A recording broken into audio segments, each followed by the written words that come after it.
یہ آیت متعلق ہے پیچھے جو گزرا ہے یا ایھا الذین آمنوا کتب علیکم الصیام، یہ آیت اس آیت کے ساتھ متعلق ہے۔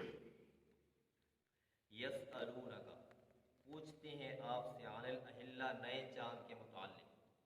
صحابہ کرام رضوان اللہ تعالی علیہم اجمعین کی من جملہ خوبیوں میں سے ایک خوبی یہ تھی کہ وہ نبی علیہ السلام سے دین کے بارے میں پوچھا کرتے تھے۔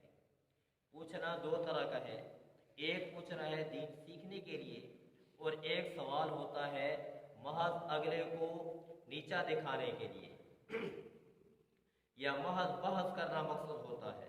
تو اگر سوال پوچھنے کا مقصد یہ ہو کہ اس وجہ سے میری اصلاح ہو جائے، اور اگر کوئی کمی کوتاہی ہے وہ دور ہو جائے، اور دین کے اوپر چلنا میرے لیے آسان ہو جائے، تو یہ محمود ہے، یہ اچھی چیز ہے۔ صحابہ کرام اس انداز سے سوال کیا کرتے تھے۔ یسألونک عن الاہلہ، وہ پوچھتے ہیں آپ سے نئے چاند کے متعلق۔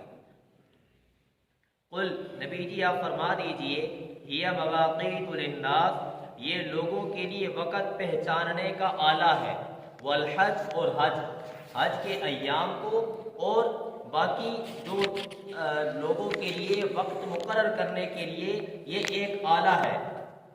وہ کس طرح کہ صحابہ کرام رضوان اللہ تعالی علیہم اجمعین نے نئے چاند کے متعلق پوچھا، اور یہ کہ صرف اگر ہم نے روزے ہی رکھنے ہیں تو کوئی سے بھی 30 دن ہم پورے کر لیں، تو فرمایا نہیں، بلکہ جو متعین ہے رمضان کا مہینہ اسی کے اندر روزے رکھنے ہیں۔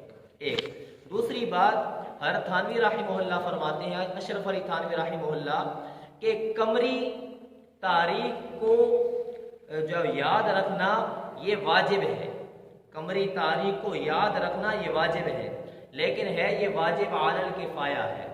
اگر کچھ لوگ اس تاریخ کو یاد کر لیں گے تو تمام سے یہ گناہ ساقط ہو جائے گا۔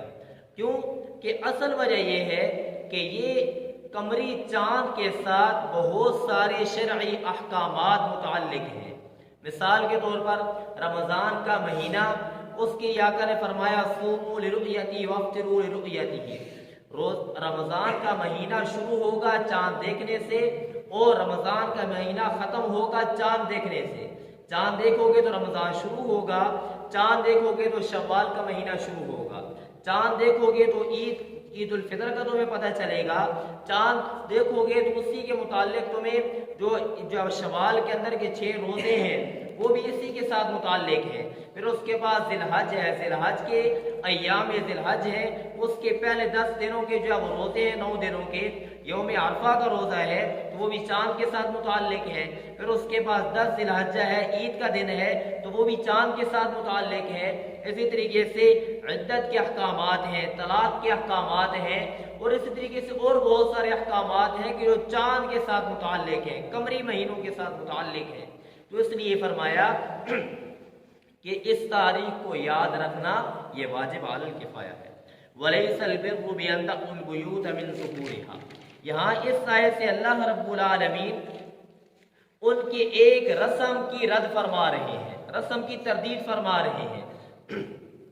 جس طرح ہمارے ہاں بہت ساری رسومات ہم نے اپنی طرف سے بنا رکھی ہیں جن کا شریعت کے ساتھ کوئی تعلق نہیں ہے۔ اب شادی کرنا یہ سنت عمل ہے، شادی یہ سنت عمل ہے، لیکن اگر اس کو سنت کے مطابق کیا جائے تو اس کے اوپر خرچہ بھی اتنا نہیں ہے، اتنا خرچہ بھی نہیں ہے، اور ہے بھی بالکل آسان عمل ہے، لیکن ہم نے اس کو اپنی طرف سے رسومات ڈال کر کے اس کو مشکل بنا دیا ہے۔ وہاں پر اس کے اوپر ہم رسم حنا کرتے ہیں، مہندی لگانے کی جو رسم ہے، مرد کو بھی لگائی جاتی ہے، عورت کو بھی جو لگائی جاتی ہے، وہ ایک پوری رسم کے انداز سے ہم لگاتے ہیں جو کہ ہندوانہ رسومات ہیں۔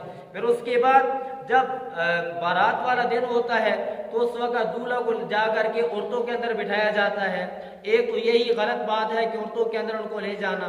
ایک مرتبہ نبی علیہ السلام کے پاس آپ کے 2 ازواج بیٹھی ہوئی تھی، حضرت ام سلمہ اور حضرت میمونہ رضی اللہ عنہما۔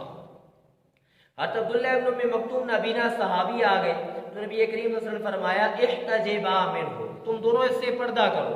تو وہ فرمانے لگی کہ الیس هو اعمی، یہ اندھا نہیں ہے، یہ ہمیں تو نہیں دیکھ سکتا۔ آقا صلی اللہ علیہ وسلم فرمایا افعمیاوان انتما، کہ تم دونوں بھی اندھی ہو؟